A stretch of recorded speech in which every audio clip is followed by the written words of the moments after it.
Coverage ratio. Interest coverage ratio बेटा वैसे तो नाम से समझ में आ रहा है कि इंटरेस्ट कवरेज रेशो का क्या मतलब होगा, कि क्या हमारी कंपनी, हमारी फर्म, हमारा बिजनेस इंटरेस्ट कवर कर लेगी, इतनी काबिलियत है उसमें। सॉल्वेंसी से जुड़ा हुआ काम है ना बेटा। सॉल्वेंसी में क्या आता है, डेट और इक्विटी। तो इंटरेस्ट हम किस पे देते हैं बेटा, डेट में या इक्विटी में? डेट पे देते हैं। इक्विटी पे तो डिविडेंड देते हैं। इक्विटी वाले तो ओनर होते हैं, ओनर्स को ब्याज नहीं देते बेटा। हम ब्याज किसको देते हैं, आउटसाइडर को, लेंडर्स को।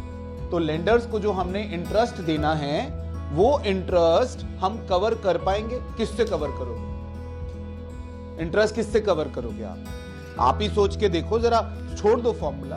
आपको अगर इंटरेस्ट कवर करना है, interest on long term debt, तो किससे कवर करोगे? इंटरेस्ट कहां से दोगे बेटा? इंटरेस्ट अपनी कैपिटल से दोगे? नहीं। इंटरेस्ट कहां से दोगे? प्रॉफिट से। कौन से प्रॉफिट से? जिसमें से इंटरेस्ट माइनस हो चुका है, अभी इसमें से माइनस होना है। सोच के देखो ना बेटा, आप सोचो, छोड़ो मुझे, छोड़ो किताब को, आप सोच के देखो कि इंटरेस्ट किससे बियर करोगे आप? Profit before interest and tax वाले प्रॉफिट से।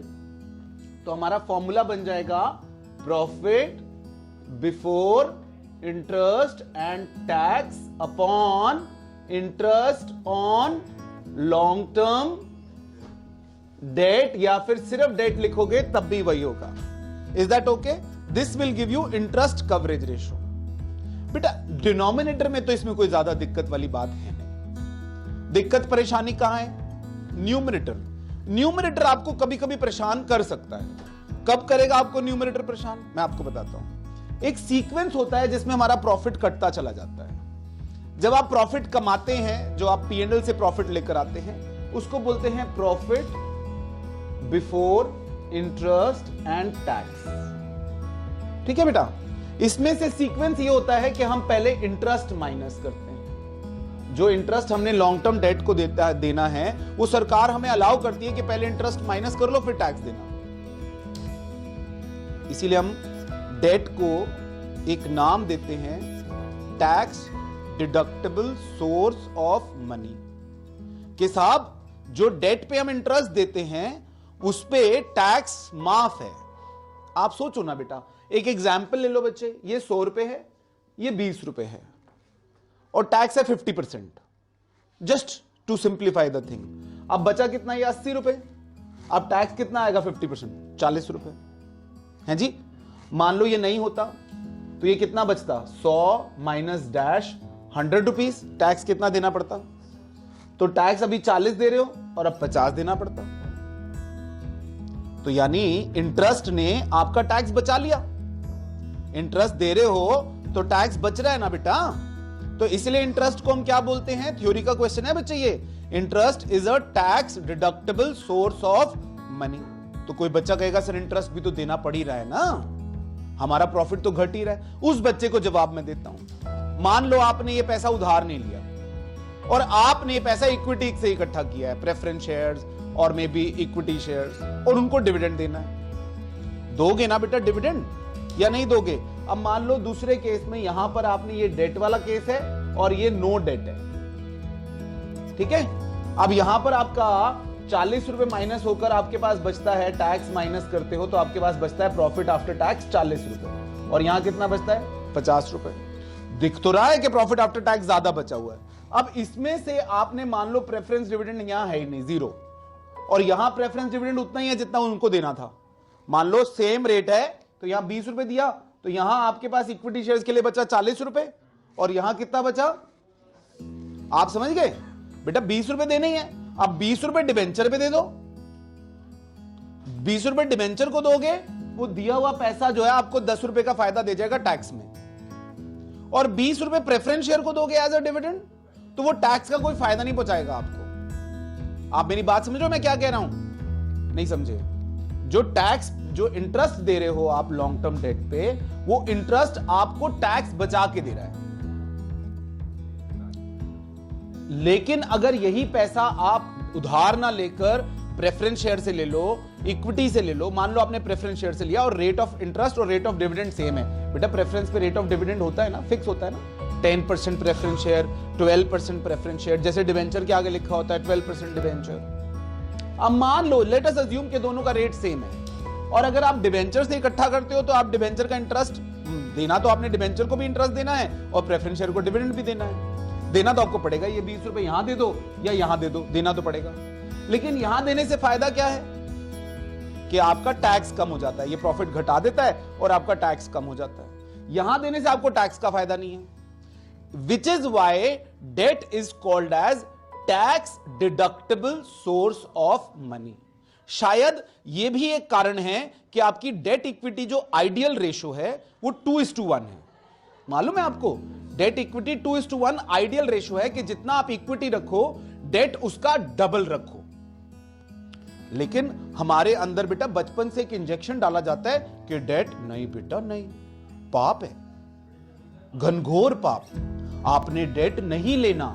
लेकिन अगर एक बिजनेसमैन है वो ये बात समझता है कि बेटा जब आप इक्विटी से पैसा लोगे, प्रेफरेंस शेयर से पैसा लोगे, तो आप उनको अपना दामाद बना लोगे, वो छोड़ेंगे नहीं आपको, उसकी अपनी लिमिटेशंस हैं। वो आपके हर डिसीजन में इंटरफेयर कर सकते हैं, लेकिन जिससे आपने डेट लिया वो आपके किसी डिसीजन में इंटरफेयर नहीं करेगा, उसको कोई लेना देना नहीं है आपसे, बस उसको आप ब्याज देते रहो टाइम से। So they have plus and minuses. हमने शायद बिजनेस स्टडीज में कभी पढ़ा भी है कि डेट और इक्विटी के अपने प्लस एंड माइनस में। तो मैं अब दूसरी तरफ चला गया आपको ये समझाते समझाते। Now I will come back here. मान लीजिए आपका ये सीन है, इसको हटा देता हूं अभी फिलहाल। ये आपने 20 रुपया आपने इंटरेस्ट दिया, आपके पास बचा प्रॉफिट बिफोर टैक्स। इसको क्या बोलते हैं? Profit before tax. इसमें से क्या माइनस करा बेटा आपने? टैक्स। तो आपके पास क्या बच गया? Profit after tax. मान लीजिए आपके पास प्रॉफिट आफ्टर टैक्स दिया हुआ है। अब आपको क्वेश्चन में कहां फंसाएगा बेटा? अगर आईसीआर का क्वेश्चन आएगा, आईसीआर माने इंटरेस्ट कवरेज रेशो, अगर आईसीआर का क्वेश्चन आता है तो आईसीआर में आपको कहां फंसाएगा बच्चे? आईसीआर में आपको ये प्रॉफिट आफ्टर टैक्स दे देगा और आपसे कहेगा साहब निकालो प्रॉफिट बिफोर, क्योंकि आपको न्यूमरेटर ये चाहिए बेटा, न्यूमरेटर चाहिए profit before interest and tax. कौन सा प्रॉफिट? जिसमें से अभी इंटरेस्ट माइन। हम क्या देखना चाह रहे हैं कि कंपनी इंटरेस्ट देने में सक्षम है या नहीं है, केपेबल है या नहीं है। तो कौन सा प्रॉफिट देखोगे? जिसमें से अभी इंटरेस्ट माइनस नहीं हुआ। तो आपको अगर उसने क्वेश्चन में प्रॉफिट आफ्टर टैक्स दे दिया तो आपको उल्टा चलना पड़ेगा। अब उल्टा चलने में बच्चे गलती कहां करते हैं? आपने यहां पर ये प्रॉफिट आफ्टर टैक्स दिया आपको 40 दे दिया और उसने बोला साहब टैक्स रेट जो है वो क्या है? 50%। ठीक है, मान लो मैं इसको नए सिरे से शुरू करता हूं आपके लिए। आपके पास प्रॉफिट आफ्टर टैक्स दिया हुआ है 40 रुपए। मैंने अब यहां से शुरू कर रहा हूं क्योंकि I am given with this, I am not given with, ये तो मैंने आपको समझाने के लिए लिखा। आपको दिया क्या हुआ है? प्रॉफिट आफ्टर टैक्स 40 रुपए और टैक्स रेट दिया उसने 50%। अब बच्चे क्या करते हैं? मुझे टैक्स इसमें वापस चलना है ना, तो मुझे ये टैक्स ऐड करना है। बच्चे क्या करते हैं? टैक्स को 50% ऑफ 40 ले लिया, 20, ये आ गया 60। आंसर तो गलत आ रहा है, आंसर तो 80 आना चाहिए। पीबीटी जो पीबीटी होना चाहिए वो तो 80 होना चाहिए। तो आपने गलती कहां करी? गलती यहां करी कि टैक्स इसका 50% होना था। किसका? पीबीटी का। आपने किसका 50% ले लिया? पीएटी का। आप समझे मेरी बात? आपने गलती कहां करी? अगर आपको पीएटी दिया हुआ है और आपने 50% पीएटी पे लगाया और उसमें ऐड कर दिया तो आपका पीबीटी आ गया। आपने गलती कर दी, तो उस गलती को सुधारेंगे कैसे बेटा? हम ये काम ऐसे नहीं कर सकते। हमें छोटा सा कहीं वर्किंग नोट बना लें या जैसे भी, let PBT is equal to x.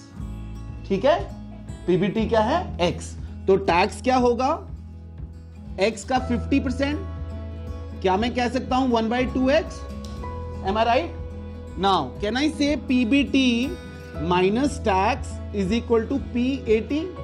बोलो बेटा, कह सकता हूं पीबीटी क्या है? x minus 1/2x is equal to PAT कितना है बेटा? इससे मैं x सॉल्व करूंगा तो मेरा x 80 आ जाएगा। तो यानी इसमें मैंने टैक्स ऐड किया बेटा 40 और अब मेरा पीबीटी आ गया 80 और इसमें मैं इंटरेस्ट ऐड कर दूंगा 20, तो तो मेरे पास PBIT आ जाएगा 100, विच I require, which I need. मेरे को profit before interest and tax चाहिए, वो आ गया। तो मैं आपको फिर बता दूं बेटा, जो इंटरेस्ट कवरेज रेशो फॉर्मूला है, पहली बात तो ये कि आपको ये समझ में आ रहा है कि इंटरेस्ट कवरेज रेशो है क्या। हमें क्या बताती है इंटरेस्ट कवरेज रेशो? हमें ये बताती है कि क्या हम इंटरेस्ट कवर कर लेंगे। बेटा ये बड़ा इंपॉर्टेंट एक रेशो है as far as the lender is concern. जो लेंडर है, जो आपको पैसे देने जा रहा है, उसके लिए बड़ा इंपॉर्टेंट है ये। बैंक सबसे पहले देखेगा ये आपकी रेशो, बैंक सॉल्वेंसी रेशोज देखेगा। अच्छा कभी कभी क्वेश्चन आपको ऐसा भी आ जाता है कि ये बैलेंस शीट दी हुई है, अच्छा ये बताओ कि अगर आपने बैंक से लोन लेना है तो find out the relevant ratio which bank will calculate. समझ गए? तो वहां पर आपको ये रेशो कैलकुलेट करनी होगी। मेरे कहने का मतलब है आपको क्वेश्चन में हो सकता है ही मे नॉट से डायरेक्टली के साहब आप आईसीआर निकालो, उसने इनडायरेक्टली घुमा के बोल दिया कि आप जो ये कंपनी जो है, जिस कंपनी की हम आपको बैलेंस शीट पकड़ा रहे हैं, ये कंपनी बैंक से लोन लेने जा रही है, जरा बताओ कौन सी रेलेवेंट रेशोज होंगी। तो बैंक देखेगा बेटा इंटरेस्ट कवरेज रेशो। आप जब बैंक से लोन लेने जाओगे, बैंक आपकी सॉल्वेंसी देखेगा। वैसे तो बैंक को बहुत कुछ देखना चाहिए, मेन सॉल्वेंसी देखेगा कि भैया पहले कितना उधार है आपका। अब मान लो आपकी डेट इक्विटी रेशो चल रही है 4:1, तो यानी ऑलरेडी आप उधार 4 गुना ले चुके हो। अपने जितना आपने अपना पैसा लगाया 4 गुना तो आप उधार ले चुके हो। तो बैंक थोड़ा सोचेगा रुक जा भाई, ये तो पहले रिस्क पे बड़ा तगड़ा। फिर इंटरेस्ट कवरेज रेशो देखेगा, प्रॉफिटेबिलिटी रेशोज देख सकता है, हाँ या नहीं। सो बैंक इस तरह की रेशोज में इंटरेस्टेड रहेगा। वैसे तो सारी रेशोज ही बैंक निकाल सकता है, लेकिन ये रेशोज उसके लिए ज्यादा इंपॉर्टेंट होगी। तो इंटरेस्ट कवरेज रेशो हमें यह बताता है कि हमारा प्रॉफिट इंटरेस्ट कवर करने के कितने काबिल है। मान लो हमारा ये अभी आपके सामने क्वेश्चन है, profit before interest and tax कितना आया बेटा? 100, नीचे आया 20, इंटरेस्ट कितना है? 20, तो 100/20 5 times. Seems to be fine कि भैया जितना इंटरेस्ट है उसका 5 टाइम्स प्रॉफिट कमाता है। आप सोचो ना, कुछ ऐसे भी हो सकते हैं जितना इंटरेस्ट दे रहे हैं उससे सिर्फ उतना ही प्रॉफिट है, तो यानी वो चला कैसे रहा है, गुजारा कैसे चल रहा है उसका। So therefore profit before interest and tax upon interest will tell you कि भैया उस कंपनी में दम है, इंटरेस्ट भी झेल लेगी तो हम इसको उधार दें, नहीं झेल सकती तो इसको उधार ना दें। Is that okay? Interest coverage ratio समझ में आ रही है बेटा? कर लो बच्चे।